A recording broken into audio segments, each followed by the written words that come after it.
welcome to this episode of the Runners Podcast with myself, Rotoholo. Today we are here in Durban at the Balito, and we are accommodated warmly at Mr. Barry Holland's house. He will be taking us through his interesting journey. We say to you at home, like, subscribe, and comment, and let's build this channel together. And without further waste of time, today is not about me talking, it's about our guest, Ntate Barry Holland. How are you? I'm very well, thanks, and thanks for having me on the podcast. And thanks for allowing us time in such a short notice. No problem. With the Comrades launch tomorrow, Yes. On the 6th of November, we thought, why not just document the story or the running journey of Mr. Barry Holland, who has run 50 Comrades and completed 49. Unfortunately, this year, he missed out on his 50th. But he's a soldier. A soldier will soldier on.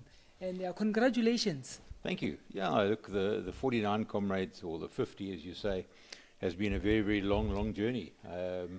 I ran my first Comrades in 1973.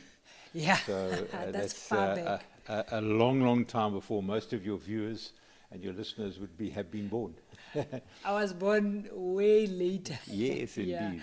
And I started running Comrades, and I had my own journey. But yeah, you're still going on strong. How did you choose your parents? Because no injuries have until... Well, as you know, yes, you're quite right. That's what the great Bruce Fordhouse taught us, is that you have to choose your parents well. Yeah. And I chose reasonably well. Of course, Bruce chose extra special well. Yeah. But I chose mine pretty well because I was obviously given some talent and have achieved some reasonably good times, at Comrades and at Oceans and at the shorter distances. But yeah, you need to have some talent, and then you need to have the dedication and the self-discipline to make something of that talent. Because Yeah. I think we who know so well that I've always said, done a lot of talks on Comrades, and I've always said that running Comrades is relatively easy. It's hard. The day is hard. We will Yeah. never deny that. Mm. But training for 5 months before Comrades, that's exceptionally hard. That's And exceptionally that defines you. That will find out exactly what kind of runner you are.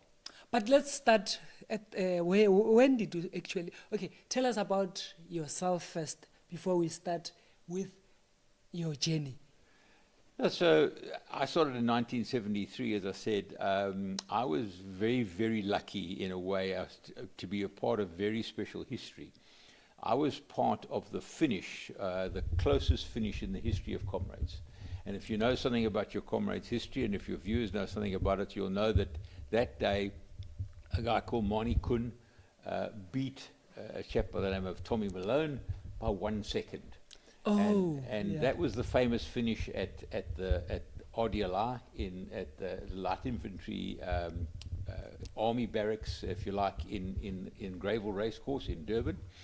And Tommy had collapsed just before the line, and Mani Kun flashed past him as Tommy was... There's an iconic photograph of Tommy sort of leaning out like this on his knees, Yeah. reaching for the line, and he doesn't make it, and Moni beats him by 1 second. So I was a little boy. I was, 14, 15 years old. You were a spectator at the time? Yeah, spectator, and I was there.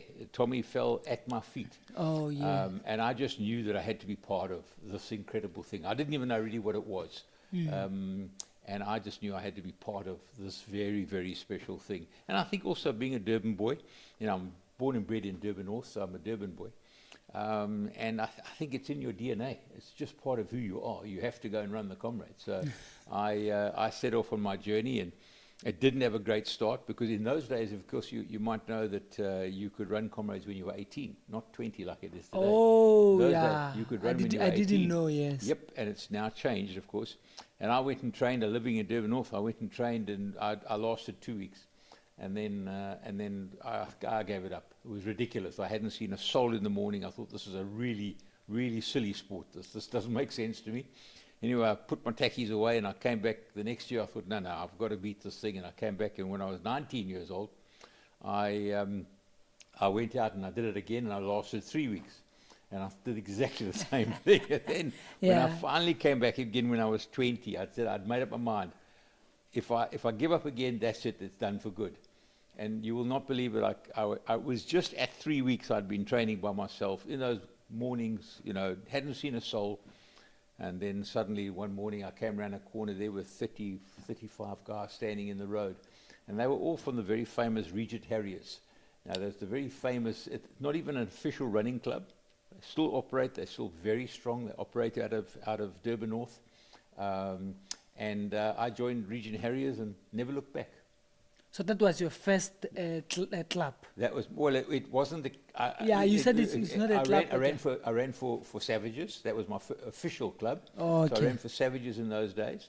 But I ran with Regent Harriers every morning. Or as a group? As a group, correct, yeah. And you never looked back ever since? Never looked back from that. That was absolutely fantastic. And then, you start on your journey. You realize my first Comrades I ever ran, I ran 7:52. So, you'll find that most people say, well, that's a pretty good time for Comrades, any Comrades, Yeah, definitely. I realized that obviously I'd been blessed with a little bit of talent, so I immediately went and started looking for a silver medal. That didn't come for a couple of years, but then my first silver ran 7:09, and then I was on my way. And then I was chasing silvers, and unfortunately I was chasing sub-7 for many, many, many years. I couldn't get it right. I ran 7:10, 7:11, 7:12, 7:10. I ran all of those times, all around there. Never could get it into 7 hours. And then one day I decided to sit down and think about it, and I changed my training. We must always be adaptable. Yeah. And if we don't believe our training is working for us, then change it. And I changed my training, and I went from 7:09 to 6:46. Bang. Is that in 1991? 1991 was my PB. That was my fastest. I ran 6:29 that year. Yeah, I know you had a PB of 6:29. Yeah, so I ran my 6:46, and then a couple of years to get better. Because as we know, sub-7 is not sub-6.5. It's a very big gap. As you get faster, those gaps are growing in what it takes to get to. But I knew what to do, and I finally did get it right and get it done, and I ran my 6.5. Yeah. But funny enough, did you guys have a coach at the time? No coaches. I was my own coach. We learnt. I had a lovely group of guys. I ran for Jeppe Quandam in those days up in Johannesburg, in Bedfordview, and we had a lovely group of guys that we fed off each other. We would learn from each other in a way. But it was all self-taught. Really no coaches in those. I don't think a coach for long distance running even existed then. I learned from some very good runners in Durban North that I ran with. I was blessed to run with a whole lot of gold medalists. A guy called Dave Wright, a guy called Barry Gerber, Robbie Ashworth. I know some of the names. These are some of the names from the past. And a guy called Billy de Swart. He was our leader. And you learnt. You learnt by asking questions, and what about this and what about that and why are we doing that? And you learnt to do speed work and things like that. So I think learning speed work, you could get tips. But did you guys back then, how did you guys do strength back in the day? Well, I never went to the gym. Ever. Yeah. I still hate gym work. I hated gym. The only year I went to the gym, I'll be honest with you, is when I ran my 6:29. I realized that some of the books I'd read and some, and advice I'd taken is that yes, you had to get stronger, So, but we had no idea about going to biokinetics and things like that. We would just go to the gym and work on the machines a bit, and so it was still very sort of self-help in those days. Really, there was no. I ran my fastest time on my 19th Comrade, so I was a slow learner. Yeah, but then how was the technology then to time yourself when you were training, your speeds? Did you just have a watch that you'd say stopwatch, or how did you time Just, yourself? we in the early years we didn't even have stopwatches. That only came later when we got those first Casios. You know, Oh, yes, Casios, Casio yeah. watch. You know, we had nothing like Garmin's like we've got today. Nah, You know, yeah. Garmin, which will just about say good morning to you in the morning and make your breakfast. You know, it's like, And tell you to go for your run. and tell you to go for your run. Yeah, Yeah. but yeah, I just none of that technology. And I think that technology is wonderful.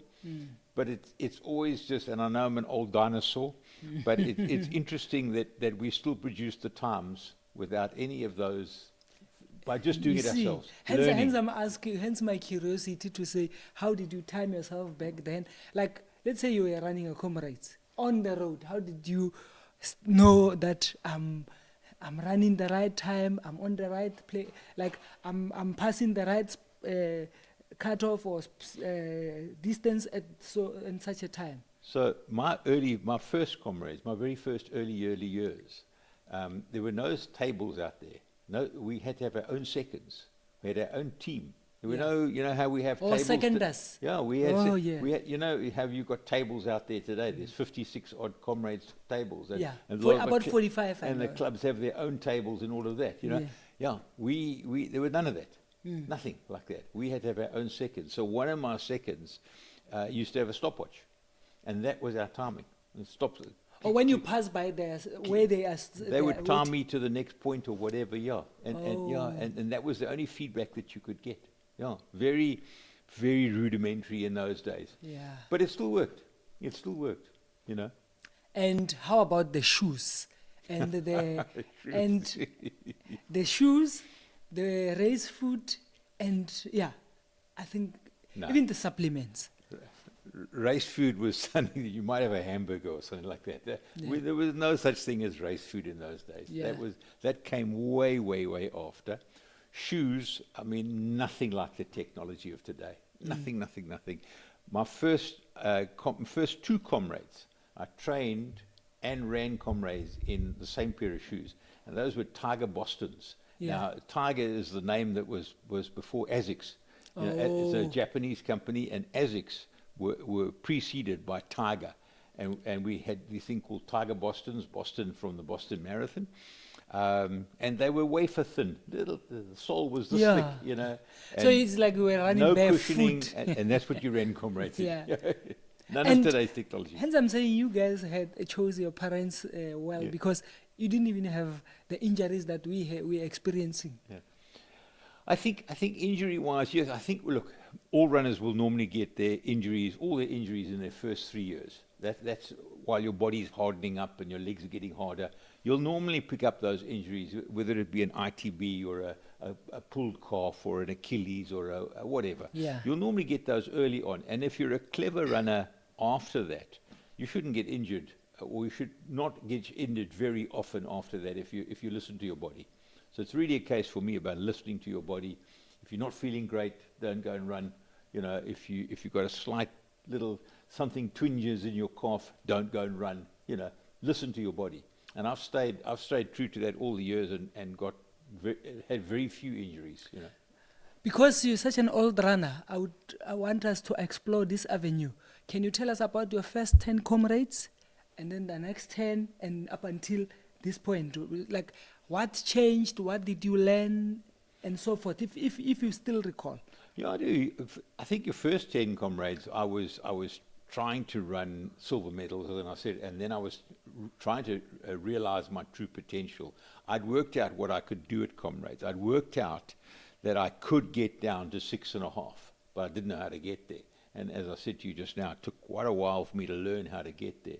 So the first 10 Comrades were taken up by that, and then earning your green number. That was nobody, I don't believe, goes into Comrades in your first 2 years and says, I'm going to run a triple green or a quadruple green. I don't think Or even a it's quintuple. It's too far ahead, you know. But I mean, once I'd got to 10, I realized that the second 10 were going to be all about still the journey of trying to get to that elusive sub-7. And you were still strong at the time. I was strong, and trying to get to what I believed I could get to, which was 6.5 hours.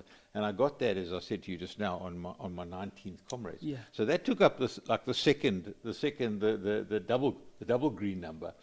And after that, I'll be honest with you, I was just still having so much fun. I mean, Comrades has always been, training for Comrades has not been about, it's never been hard work, really hard work. It's tough, yes, you get very tired on a weekend when you're running 45, 50 Ks, we know that. Yeah. But, you know, it's all about the camaraderie to me. It's all about getting out in the morning and running with your mates. That's what Comrades is all about, is getting out there and a few nonsense stories and a few stories, this and that. That's what Comrades is really all about. You know what I call it? I call running a painful fun, because people who do not run don't understand and cannot comprehend exactly what joy do we get out of this pain. Yeah. And then you went to from your 20 to 30. Yeah, how was your journey? Yeah, 30 was still producing some nice times.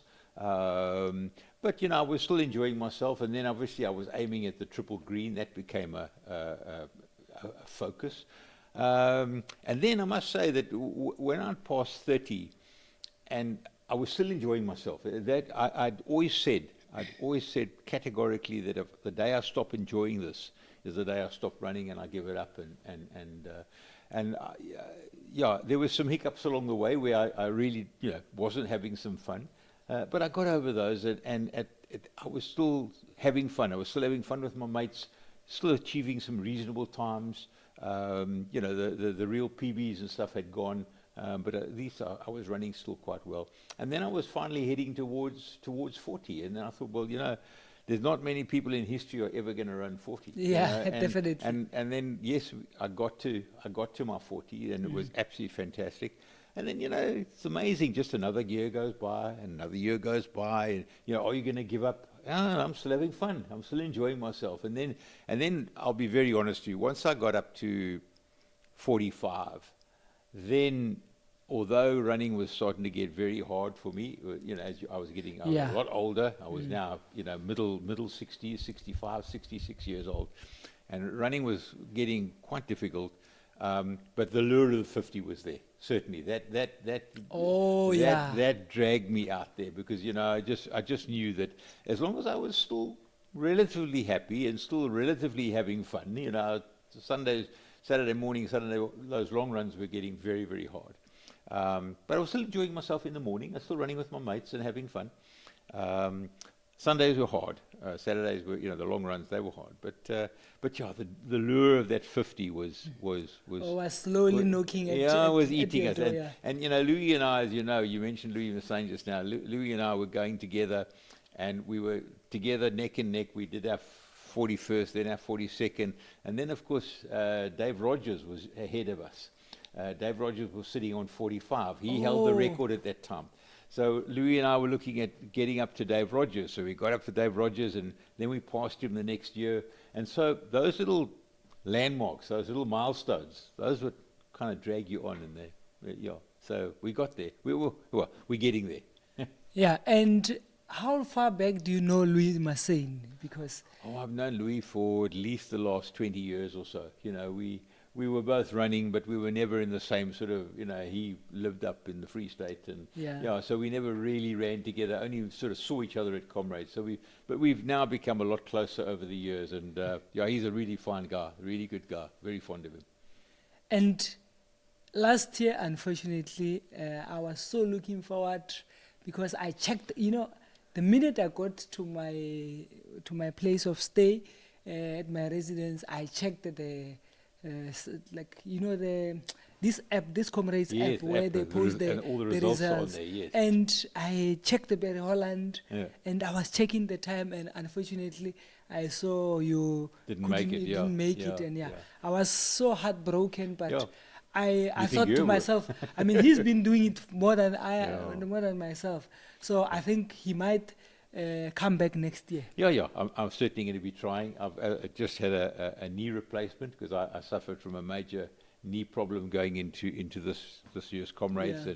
and that's what finally sort of took its toll, and I couldn't finish. But yeah, I've had a knee replacement now, a full knee replacement, and I'm just getting back on the road now. I'm walking, running about 5Ks, very slowly, but slowly but surely getting there. Yeah, and hope to be back on the road by sort of December, and then be able to start Comrades training in January.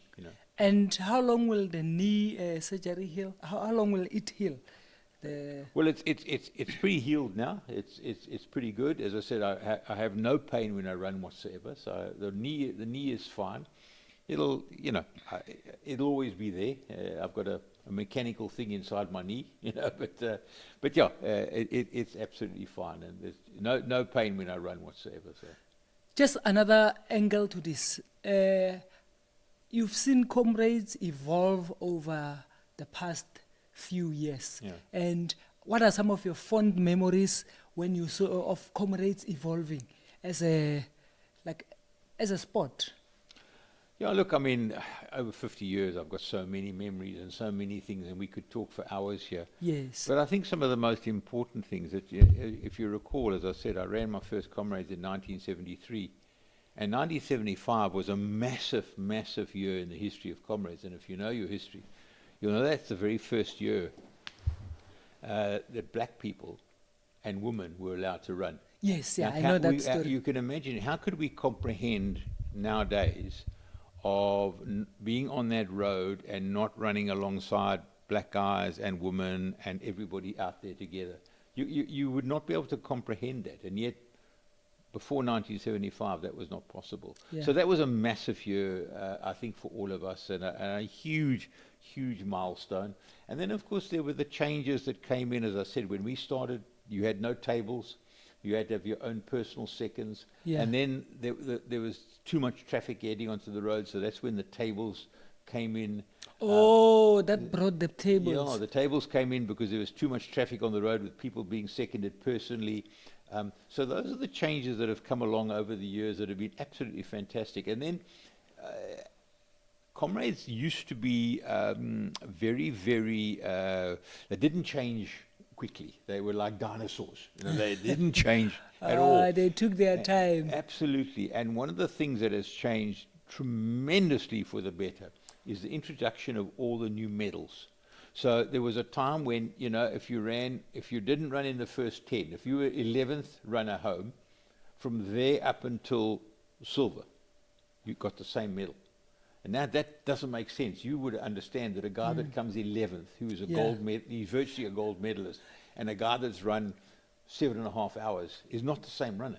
Like the Willie Hayward, as they introduced it, something like that. Absolutely, that was because Wally was the first man to run under 6 hours. Yes. So hence the Wally Hayward medal. yeah.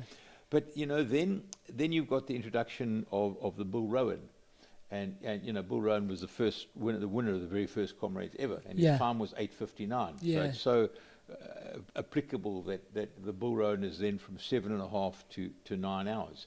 And all of those things, then from 9 to 10, the Robert and Straley medal, the first black guy to finish Comrades. Yes. And so all of those have become so meaningful. But if Comrades had not been prepared to change and introduce those medals, I think Comrades would be a lot worse off today, because those medals incentivize people. Yeah, They incentivize definitely. people because, again, if you're a 7:31 runner, so you haven't run a silver, and you run 10:59, you're not the same runner. A 7:31 and a 10, not even in the same Not hemisphere. close, So it's so important that we've had all those medals come in to incentivize people. Say you're a 9.5 hour runner today, you're incentivized to get under 9 to earn your Bull Rowan. You get out there and you train harder, and you get advice. How do I get quicker? How do I find half an hour to get quicker? Under 9.5 to get my Bull Rowan. So those medals have become incredibly important. And then the Comrades, as I said, used to finish, the cutoff time used to be 11 hours when I started. Correct. Yes. Correct. And that changed as well. So that's one of the change that I've seen in my running of Comrades.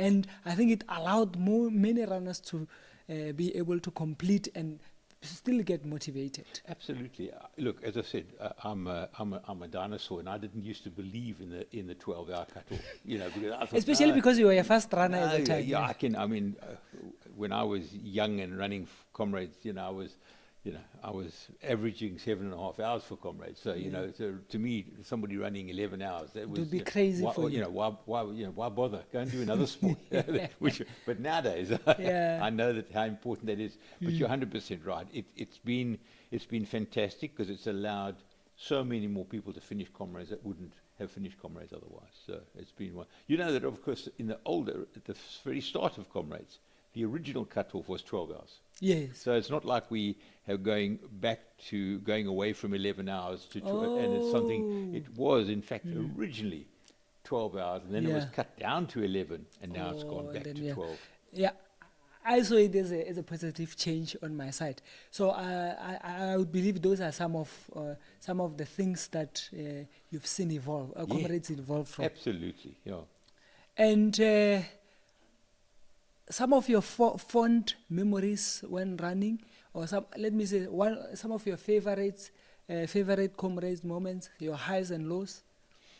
Yeah, I've possibly one of my lows, which was a very important moment as well, was my slowest time for many years. I mean, I'm talking about now for 30 years. My slowest time was 10:14, and I'd got shin splints. And I'd tried to run through it, and I couldn't. And I went out with the silver guys and got to halfway and blew, and then my leg was so terribly sore. And I eventually got through to Pinetown, and then I couldn't take the pain anymore. And I walked home from Pinetown all the way. But I walked home with a really great friend of mine, a guy called Frankie Bathingthwaite from JP. Frankie passed away a number of years ago. Yeah. But I always sort of treasure that time, because we try to solve all the problems in the world. Yeah. But we eventually got home. We got home in 10:14, and then of course my high would be certainly running my 6:29. That was just a ambition of mine, a Comrades goal that I'd set myself, and it was fantastic to achieve it on the day. It really was incredible.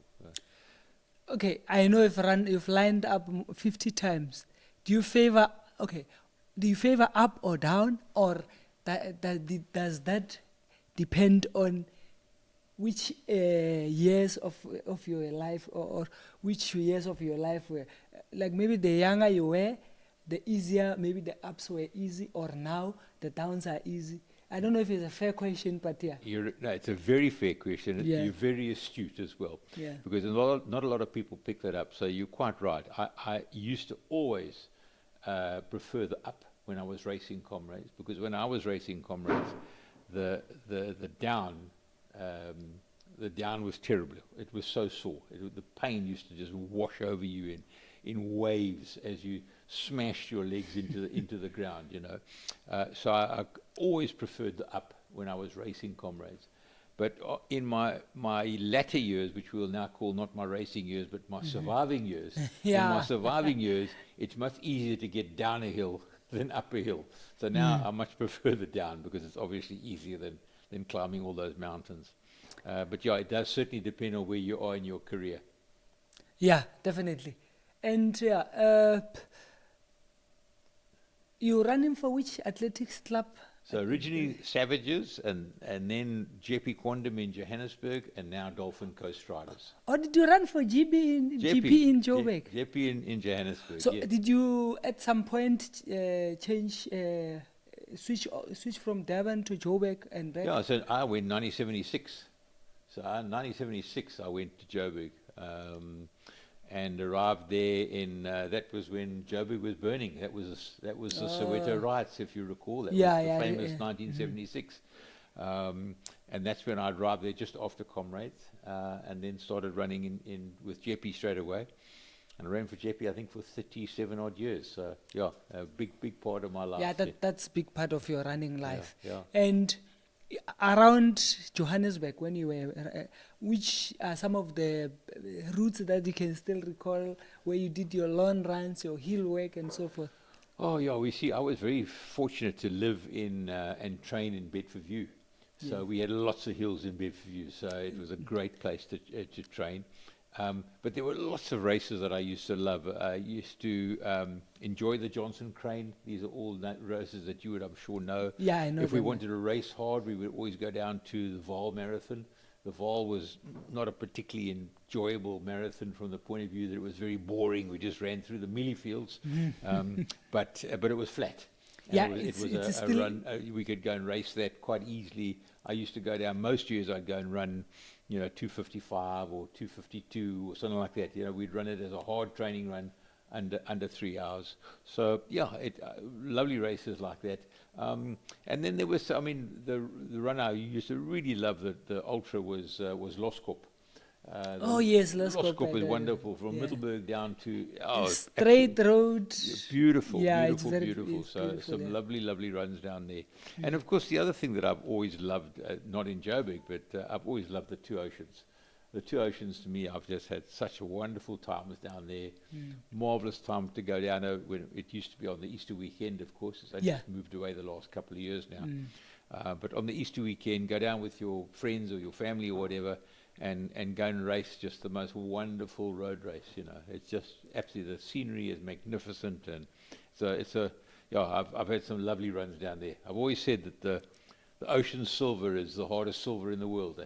It's a runner's silver because Comrades, you can go and run silver, but you need some talent, but you need a really good head because you've got to take the pain for 90 k's. Yeah. But Oceans, it doesn't matter how good your head is, unless you were given lots of talent, you're not going to run silver down there because it's hard. 4:10 a k, 4:12 a k all morning over some mountains. So I've always called that the runner's silver. Yeah, tough one.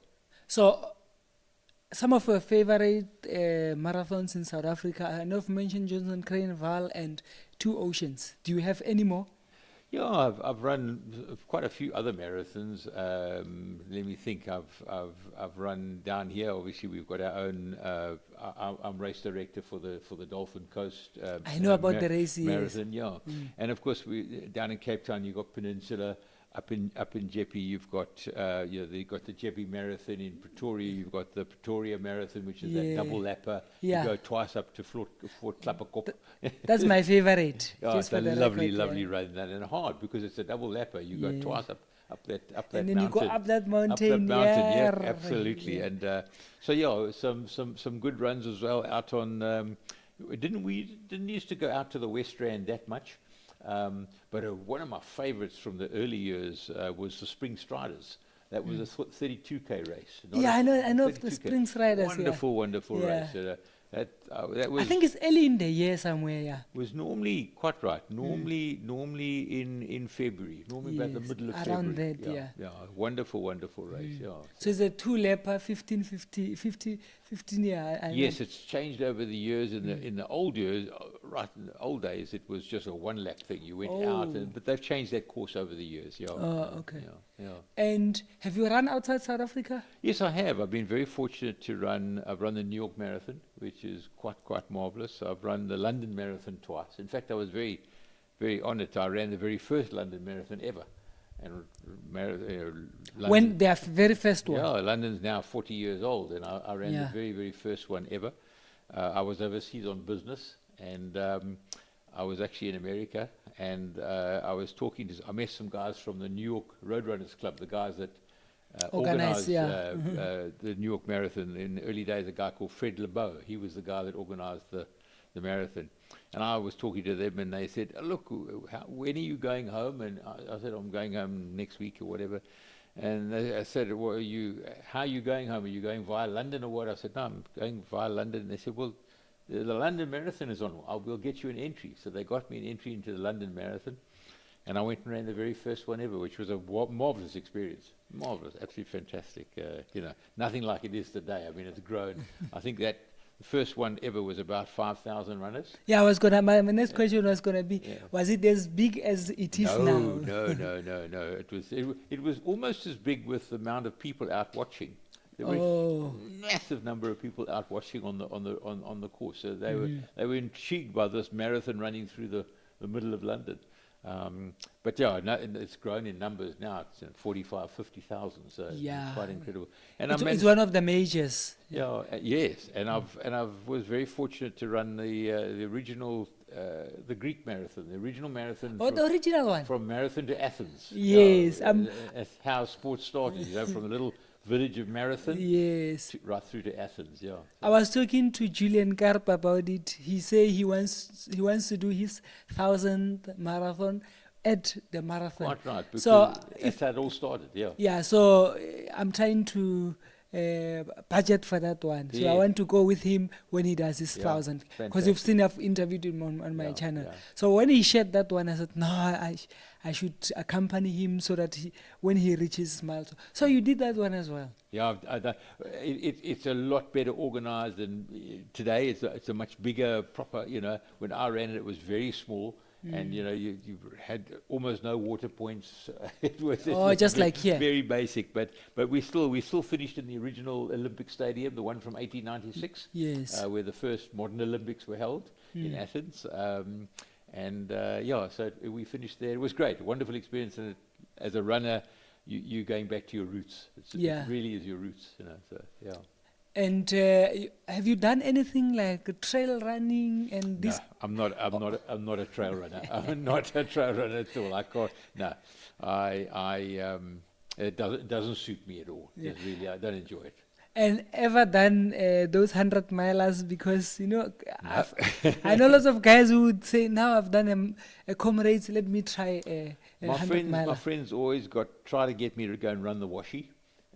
Because they said, look, that in those days I was obviously running well under 7 hours for Comrades. I said, you can get on the podium at Washi. You might even be able to win the thing, And I said, guys, I cannot even because the Washi is always in July. Yeah, it's after think Comrades. about Comrades. Obviously, in those days when I was running Comrades, was at the end of May, and so I couldn't think of how I would finish running a 90k race at the end of May and then have to run a 160k race 6 weeks later. I could never get my head around that, so I never did it. I never ever ran Washi. I've never done any of those. No. And having lined up for 50 consecutive times, obviously excluding the COVID years. Yeah. What is your message, or how can you encourage those aspiring people who want to say, I want to just do it once or just do a back-to-back? I think the great thing to Comrades is, first of all, we spoke about that just now, is that you must enjoy it. If it's a lifelong ambition or it's a real challenge in your life, that's great. Go and meet that challenge. But for me, it's got to be enjoyable, and it will be enjoyable if you're a member of a club. You've got to have a running group. You can never do this thing by yourself, and it's just too lonely and too hard to do it by yourself. So even if you be a member of a club, but even if you don't go to your club every day, even if you've got a running group of 3, 4, 5, 6 of you or whatever, that's what I would encourage anybody to do. Get a little group of people around you, and then running becomes so much easier. And it's not as daunting as it sounds, because people look at 90 Ks, and there's an old saying about how do you eat an elephant? Yeah. You eat it one bite at a time. Oh, and that's yes. exactly how Comrades is. Profound. You start out in January and you go and run 15 Ks, and it seems so far, but by the end of February you're looking at running a marathon already, and then by April you're running an ultra, and then you're running Comrades. So it's just like a layer upon a layer upon a layer. And that's my advice to people. Just set out to enjoy it. It's a challenge, yes, but go and enjoy it. Are you a Comrade, are you a marathon or a race minimalist, whereby, okay, let me ask it this way. How many races do you usually do from January before up until Comrades? Not a lot. No, I'm definitely a minimalist. Yeah, I've always believed in. I would run some races purely as training runs. Yes. If I've got a 40k on my training program for that weekend and there's a nice race, but I'll go and run it, and I'll stop at the water points, and I won't race it, because you can only race so many times. And especially as I've got older, an older body can't take that many races. So I run less races than more, certainly. I'm not like Julian. Yeah, I know. Julian is an extremist, but he's on his own mission because Yes, I yes. mean he's got about 25 comrades, Yes, half yes. of what you've Yeah. got, and I think his dream is just different to Oh, yeah, to yours absolutely. and to mine. Yeah, He's on a wonderful he's journey. strong, that guy. A wonderful journey, yeah. Imagine doing back to back. It was hot this past weekend, Yeah. and he did back to backs. Yeah. Often So, he does that. yeah. Often. Yeah. And he Great. has done 3 amigos, 3 amigos. Yeah. He do a marathon on the Johnson Crane weekend. Yeah. He does the Acacia Marathon. Yeah. He goes and does, in the evening, he does another 42. Yeah. He comes back in the morning of Sunday, he does Johnson Crane. 3 Yeah. over 2 days. So Crazy. yeah, Yeah. he's Absolutely crazy. he's just talented in his own way. Yeah, for sure. And tell us about the hard, easy training philosophy, because I've heard of one of the interviews that you did. You spoke of hard, easy principle, because most of our runners might get excited and just say, "I can run fast every day. I can run faster." It's the biggest mistake that any runners will make. And I've always, right from my early years, had great success with hard, easy. Now, it was literally as simple as that. We ran hard on, let's say, Tuesday morning, and then on Wednesday we didn't run hard. We ran really easy. And there was a wonderful guy. He was a British coach that came out. He was actually a triathlon coach. He wasn't even a marathon coach, but a lot of the principles are very simpler Yeah. because you as part of like Ironman and stuff like that, you're running a marathon. And he came out here and he was actually speaking at a conference out here. And he made the most fantastic statement. He said, I've been out in South Africa for a while and I've observed your running and what's happening in your running. And I'd like to make an observation for you guys to think about. He said, most of your guys, your hard runs too easy and your easy runs too hard. Yeah. And if you unpack that, you'll see that if you do that, then all you're doing is just doing a mishmash in the middle. It's like mediocrity. If you train really hard, if you've got a quality session on a Tuesday, and you give it your all, if you're totally honest about it, you should finish completely and utterly buggered. Yes. Really. Out of breath. You're Yeah. finished, you're done. Yeah. You should not be able to train hard on Wednesday. If you can train hard on Wednesday, you didn't run hard enough on Tuesday. Yeah. And therein lies the correct principle, is that your hard should be really hard and your easy should be really easy. Because if your easy is then really easy, it allows you to recover to run hard again on the Thursday. So, that if you take that principle into your mind, that if you try and run if you do run, your hard runs too easy and your easy runs too hard, you're going to land up with nothing in the middle. So it's a great lesson, that. And how long have you adopted that strategy? Right from my early days, when I first learned to run in Durban North, when as I said, I was with Region Harriers, Yeah. and there was like an elite version of Region Harriers where I ran with those guys I mentioned, Robbie Ashworth and Barry Gerber and Dave Wright and those guys, and Billy de Swart. And they taught me that, because that's how they trained, because they had learned, and I learned from them. And so right through my racing career, I've trained that way and learned to adjust it. The biggest adjustment that I had to do, as I said, when I was chasing that sub 7, and this is the lesson that people have got to take away, is that you sometimes got to take responsibility for your own training. If you've got a coach, or if you can afford a coach, that's fantastic. Yes. But if you haven't, you have to go and sort of look at if you're not achieving the results that you want, something's wrong. So there's only 3 things that could be that really make you up as a runner. One is your genes, what you got from your parents. You can't Yes. change that. Yeah. Your parents, that's it. You got what you got. Fordas got a lot. I got some. Other guys got less. Yes. The second thing is your head. How good is your head? If we're talking about comrades and marathons and stuff like that, how well are you able to take the pain? Can you take the pain? How good is your head? Yeah, you talk about having a great head. Great head. And then the last thing is, that's the one thing you can change, is your training. So if you've got a great head, Don't change it. That's super. If you haven't got a great head, then you can maybe try and get it by self-motivation and stuff like that, all those good things. But the one thing you can really change is your training. Now, when I couldn't break 7, and I really could not break 7 hours, I eventually sat down one day and I unpacked my training. Now, I came from the old school of Durban North, Durban runners. We ran big kilometers, big Ks. So I would have 4 weeks. The end, I would be training very hard, and then the 4 top weeks of my training. First week would do 160 Ks. Second week 170. Third 180. Fourth week 190 Ks.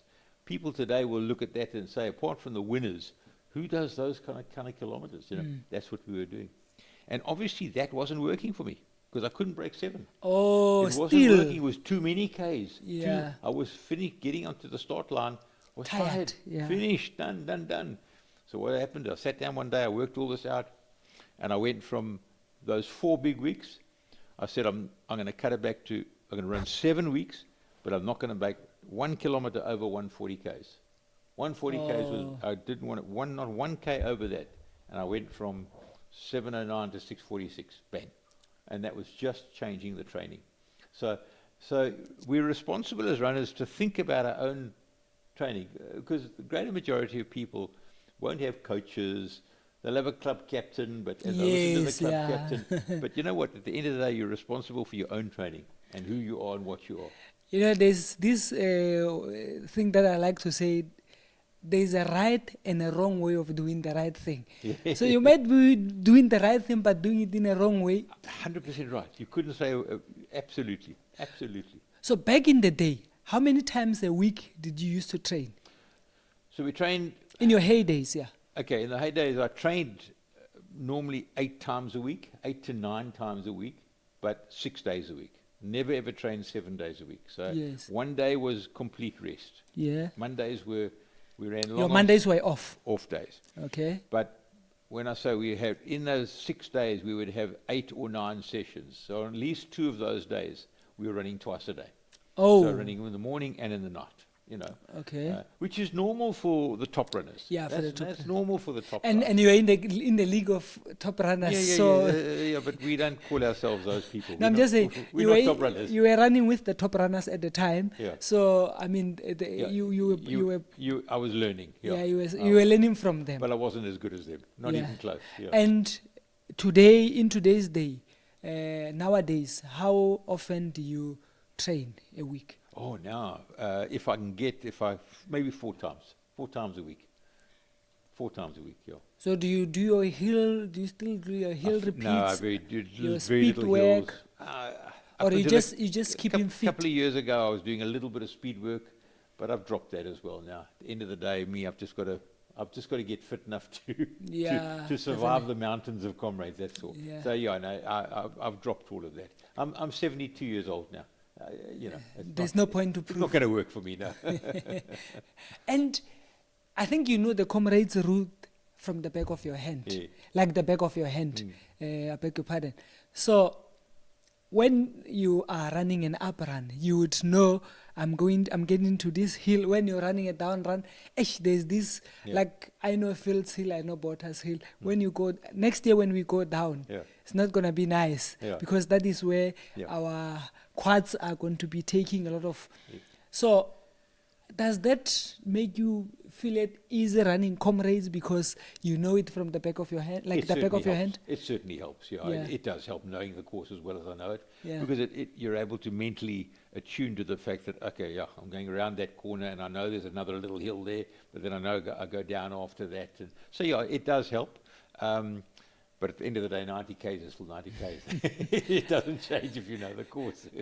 And at your age, how do you hydrate? How do you raise nutrition and so forth? I still, as clubs, we've got all the Comrades tables out there, but as a club, we have 5 of our own tables out there.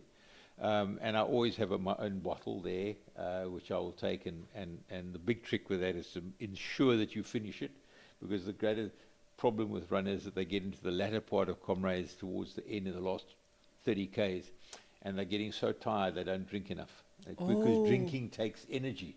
So yeah, that- even drinking takes it energy. does, and therefore you tend to say, oh, no, I'm tired of drinking that drink now, and you throw it down, throw it away. So that's the big trick, is to keep drinking. So I do hydrate well, yeah. And yeah, do you take these gels and No, I don't take gels. Gels are, I don't enjoy them. They so full of sugar. They can dehydrate you very quickly. So I just take my bottles, and any favorite food that you eat along the road? I know they give bananas, they give maheu and all sorts of things. no, Do you have any favorites? not really. I tend to. My darling wife Debbie makes a beautiful thing called date balls. Now, dates are very, very good source of energy because it's slow release energy. It's sugar, but it's slow release. And she makes date balls, which are made with macadamia nuts and dates and with coconut. And I take some of those on Comrades Day. Those are beautiful, really wonderful. And I might take a little bit of biltong, but biltong is also quite hard to chew. So it takes a lot of energy again. Yeah, So so again, you want to try and, like a date ball, it's just one bite and it's gone, it's down, finished. So, yeah. Like I said when I did my introduction, tomorrow it's a launch of Comrades. Entries will be opening in a week or two. Yeah. And like you have said, you are going for your 50th again next year. And you said you started your training somewhere in December, January. Yeah. And what is your? Do you have any plan taking your age into consideration with the experience, of course? Do you have any plan for 2025 to say this will be my strategy? Because it will be a down run, obviously. Yeah, it's all about survival. I've got to make sure I do 1,000 Ks in training. That's key. Otherwise, I won't have put enough work into my legs. And then it's just I'm going to take up all the time I need. So if I run 11 and a half hours, 11:40, 11:45, 11:50, who cares? I've just got to get to the finish line. So it's really a survival day, and try as much as possible to enjoy it. That's it's my last. So it'll be an important one to enjoy if I can. The last. Yeah, I wish to run with you your last Comrades, but unfortunately, I'm going to try and chase sub 9 for the first time in Lovely. my life. Yeah. Wonderful. So wonderful. I want to chase Belrowan, and I want to do my PB next year. Wonderful. And step back and just focus on what I'm doing now, because I want to capture those moments on the road. But hopefully we will be able to catch you just before Comrades 25. And after Comrades, just to do a post-mortem Lovely. of the out. Really love to capture that and be with you when you hang your boots. Are you planning any party? I had a big party this last year now because I thought it was going to be the 50th. Yes. It was a wonderful evening, but no, I don't think we'll have another party. We'll just slowly slide off and be done with it. But if you had one, I would wish to come and just become part of your send off. Yeah. If I do, I'll tell you. Yeah. I'll let you know. Please tell us. Yeah. And I know we can sit here. There are many questions that I want to ask, but I would like to spare some of them to our last interview. Great. Because I thought, let me just do an interview before you go to your 50th. Then we will do another one when you hang your boots. With pleasure. Yeah. Be lovely. Yeah. And thank you for allowing us time in your wonderful home. I can see, I like the view of the sea there. The sea, It's not a very nice day, but yeah. It's gloomy, but I'm going to go for my run. I want to do my 5 kilometers before I go back to Pietermaritzburg. Yeah. And last one, you told us before we started the interview that your wife is also a runner. Yeah. How many Comrades has she done? 21. Sure. Yeah. When did you guys get married, by the way? We've been married 26 years now. 26. Yeah. So you only convinced her when you were 4 years in them. No, I met her when she was running Comrades. So, she was also a runner as well. COVID years, and we had a son, so she didn't run in that year. So yeah. So how many children do you have? We've got 7 between us. Debbie and I, we've got 7 kids between us, Yeah. 12 grandchildren. Or 12 grandchildren. Yeah, And how old is your firstborn? So our firstborn is 43 or 44, I think. So your running is your Yeah. running years And my lastborn is 25 now yeah. already. So it's half of what you Yeah, were it's half chasing a- this year. yeah. It's a wonderful story, Yeah. Mr. Why do I've got this thing of forgetting names. But anyway, thank you for your time, Mr. Barry Holland. And I don't know if your wife is camera shy, maybe just to Love? come and say hi to our viewers. Come and say hi to the viewers.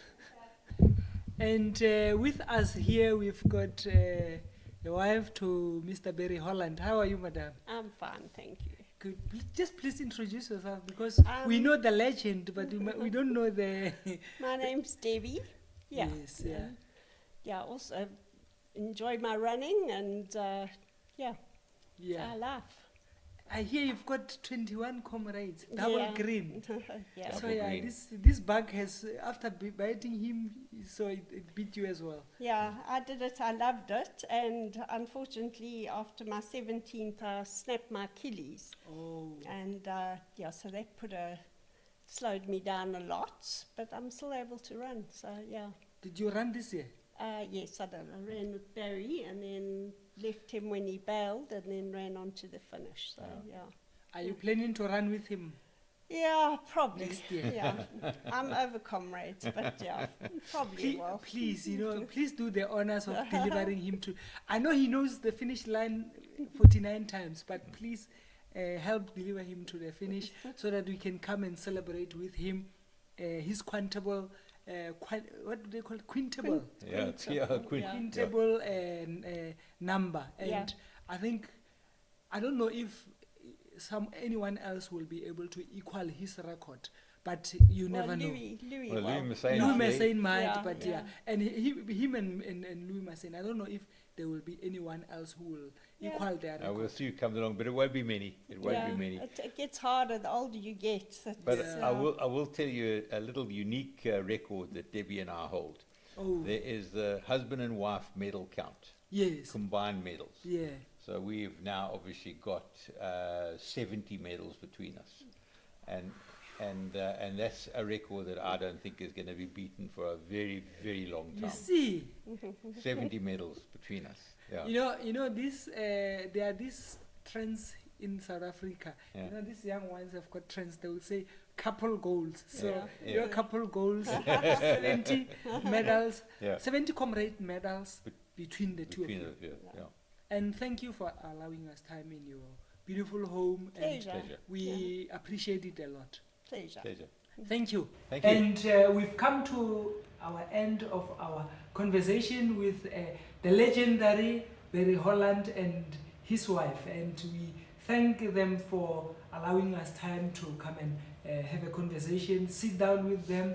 And yeah, we say to you at home, like, subscribe, comment. And if you want more of this interview, tell us so that we can convey the message to Barry Holland, and tell us which questions you want us, or what questions you have for him, so that he can answer them for you. And then we love what we do and do what we love. We say thank you and tango. Sharp.